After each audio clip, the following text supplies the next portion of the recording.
this is dun sa bid ng contractor natin is siya yung winning bidder. Siyempre nagkaroon siya ng medyo mababa yung niya. So amounting to 2.028 billion ang contract cost niya, yung original contract cost. Sir, yung gumawa po nito ng Kamalan-Yugan Bridge po is a joint venture po between Agafor Construction and Yunnan Road and Bridge. Yung Agafor is a local construction company dito po sa Pilipinas. And yung Yunnan Road Bridge is a Chinese-based company po. Yes, ma'am. Sila po yung contractor natin dito kasi talaga kailangan din po pagka may nanalo ng foreign, so dapat kailangan na meron siya na-achieve dito na Philippine para ma-qualify yung kontrata niya. Sir, could you tell us, sir, kung ano po ba itong design and build scheme na to?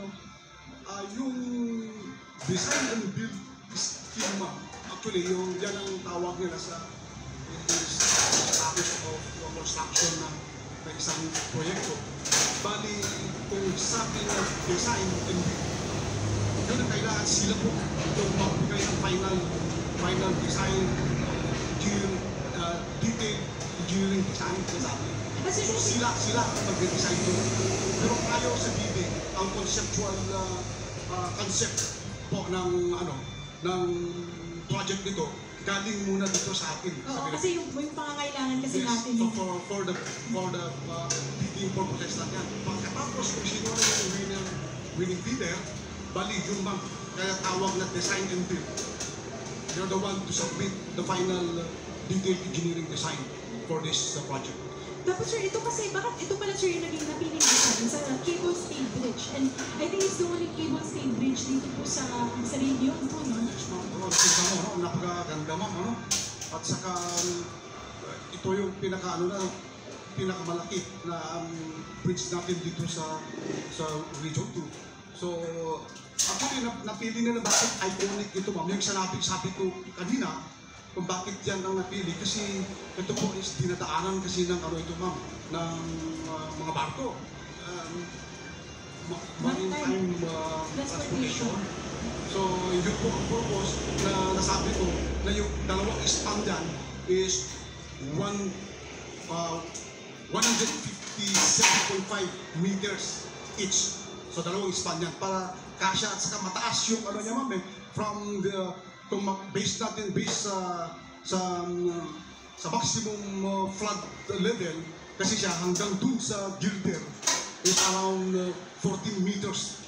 Kaya yun ang design niya ma'am na napili na bakit siya naging ganito yung structure natin na cable stay.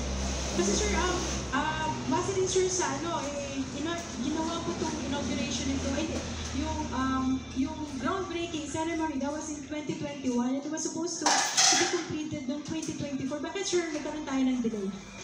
Bali, ganun ma'am yung na kasi ito. Actually, nung una yung building niya kasi yun yung pasehan kasi medyo may yung building yung una.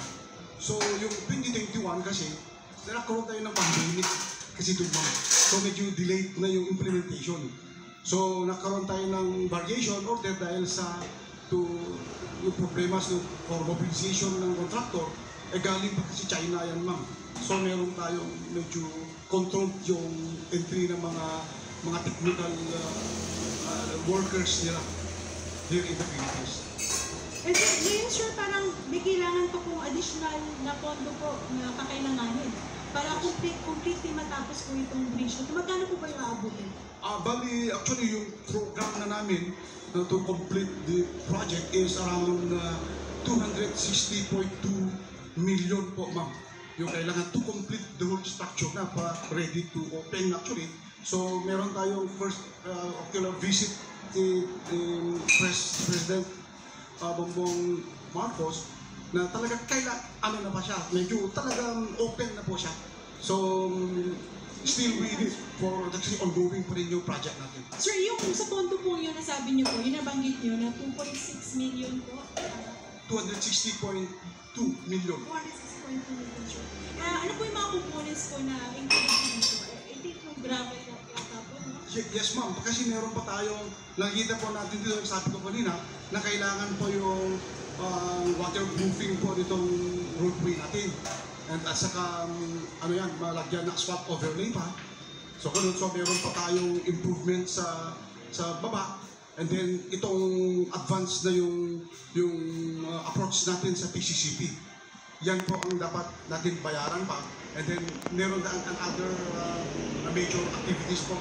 Meron tayong advance accomplishment dyan na hindi pa nabayaran. So, kailangan to pay the contractor or to finish the project, around 260.2 million pa ang kailangan to cover the whole stretch ng project. Sir, ano po ba yung target dito once makakompleto po yung mga components na kailangan ilagay po dito? Actually, ma'am, is depende sa funding kasi kaya nag-ano tayo ng release ng fund nito. Matapos ito before end of December siguro, mga November, tapos na ito, ma'am. Sana. Kung mapabilis, sir. Kung mapabilis yung release. Sir, target natin is January of next year. No more, ma'am. Hindi na natin, basta meron yung magpunto na siya. So in terms of structural soundness po nito, kasi alam mo po natin na lately po ang dami po pag-dinig. So how assured ba tayo na ito structurally sound, itong bridge po? Itong bridge lang, ma'am. So, if you consider ang nito, ma'am, is maganda po ang design ng nito. This was review from in the DPWH, and of course the one who made the final design engineering we call the DED. This is detailed engineering design, I should say. Galing po ito sa Hunan Construction po, ma'am. So meron silang consultant na nagano dyan. So sinubmit yan sa amin.